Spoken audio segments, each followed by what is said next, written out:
Welcome to Hope Everyday 365. Yesterday, we talked about resilience, how bouncing back builds our inner strength. But what if you're in a place where bouncing back feels just impossible? Have you ever woken up already exhausted? Before your feet even hit the floor, your brain is running a highlight reel of everything wrong. And on those days, optimism feels like a joke. Like something reserved for people who have it all together, not for people like us, just trying to make it through the day. You know what that feels like? But here's what I've learned.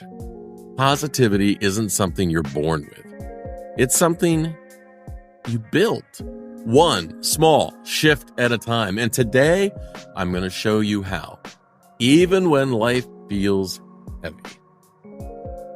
Hey friends, Steve here from Old Guy Insight. By the way, the best way you can help me help others is to boop that like button. Thank you so much for doing that. It costs nothing to be kind. And if you've been struggling with negativity lately, let me tell you right now, you're not alone. Let's chat. I bet you didn't know that 42% of people feel stressed every single day. That's almost half of us walking around pretending we've got it together. And 31% regularly experience sadness and worry, which means every third person you pass on the street is probably feeling just like you do. And get this, the average person has about 60,000 thoughts a day. And 80% of those are negative. That means most of us are stuck in the same self-doubt loop every single day. No wonder staying positive feels so damn hard. But here's the good news. You don't have to stay stuck. There are real, proven ways to train your brain to see the good, even when it feels impossible. So let's dive into some techniques for cultivating a positive mindset daily. Ones that actually work when you're stressed, overwhelmed, or just plain exhausted. When you're drowning in negativity, your brain gets really good at spotting more negativity. It's like being tuned into Everything Sucks FM. And once you're on that frequency, it's all that you hear. So let's change the station. Start by finding one bright spot each day. Just one. Hey, I know what it feels like to be stuck. Like every obstacle is just too big to tackle on your own. For a long time, I felt like I couldn't figure things out for myself. Anytime I hit a problem, I'd think, well, I guess I need to ask someone else because I can't do this on my own. It made me feel helpless. Like I was always one step away from failure. And then I learned something that changed everything. 4 little letters. RTFM. Now, if you've heard this before, you know that it stands for Read the Effing Manual. Yep, and as ridiculous as it sounds, that phrase gave me power. Power to solve my own problems. To stop feeling like I needed to wait for someone else to come save me. Turns out, when I took responsibility for finding the answers, I didn't feel helpless anymore. I felt capable. And the funny thing is, I got older. People started calling me for answers to problems, especially technical problems. And before they even finished asking, they go, yeah, I know, Steve. RTFM. They knew what I was going to say before I said it, because it wasn't just about manuals. It was about taking control, believing in your own ability to figure things out.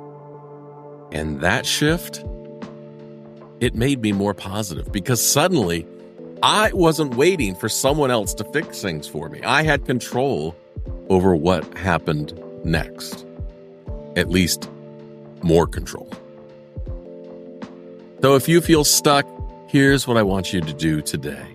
Just find one bright spot, one moment where you take action, even if it's small. Maybe it's looking up a solution instead of assuming you can't do it. Maybe it's asking a question instead of telling yourself, I don't know. Those little moments add up, and before you know it, you start seeing yourself differently. You start believing that you can handle small things first.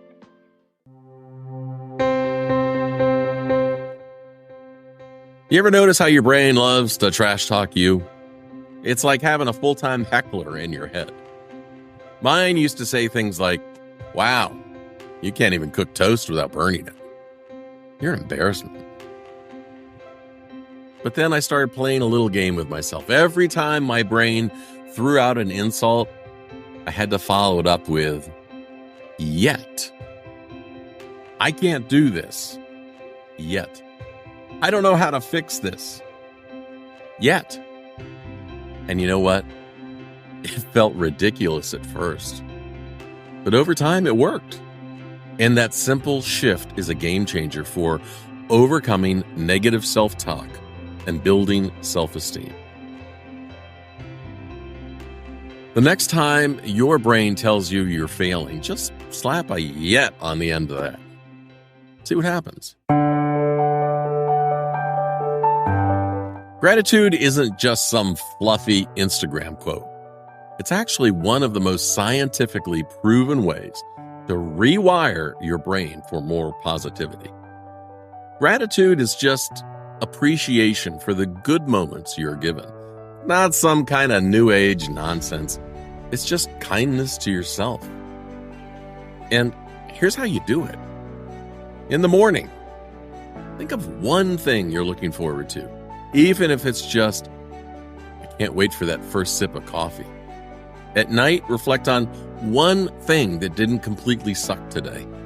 Some days it might just be, hey, well, I made it through today, and that counts. Or, hey, my favorite show, there's a new episode. Studies show that people who practice gratitude sleep better, lower stress levels, and even have stronger immune systems. So, yeah, worth a shot. Look, I won't pretend that staying positive is always easy. Some days it feels like trying to light a match in the rain. It's frustrating, exhausting, and almost impossible. But here's what I've learned. Positivity isn't about pretending everything is fine. It's about how you face the hard stuff in life. It starts small. And maybe it's noticing just one good thing in your day, even if it's just that coffee, which was the perfect temperature. Maybe it's catching that voice in your head when it starts tearing you down and saying, nope, not today. Or maybe it's just reminding yourself that you're not stuck, you're just in progress. And progress? It doesn't have to be big or dramatic. Some days progress is just getting out of bed. Some days it's brushing your teeth when you don't feel like it. And some days it's just not giving up on yourself today. And if that's all you do today, damn it, that's enough. Hey, before you go, don't forget to like this show, ring the notification bell, and subscribe so you don't miss what we're talking about next time, because next, we're diving into something big, finding strength in vulnerability. I know it feels impossible, but it's not.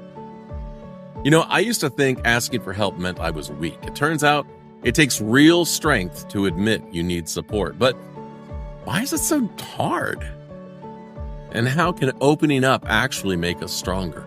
That's what we'll tackle next time, so be sure to stick around. Hey, I don't have all the answers, but I do know this. You don't have to figure this out alone. You got me, you got the community, and most importantly, you've got you. And I believe in you, even in today, even if you don't believe in yourself right now. So, friend, stay awesome, and let's keep moving forward together, step by step. I can see the light ahead for you, even though you might not see it just yet. See ya.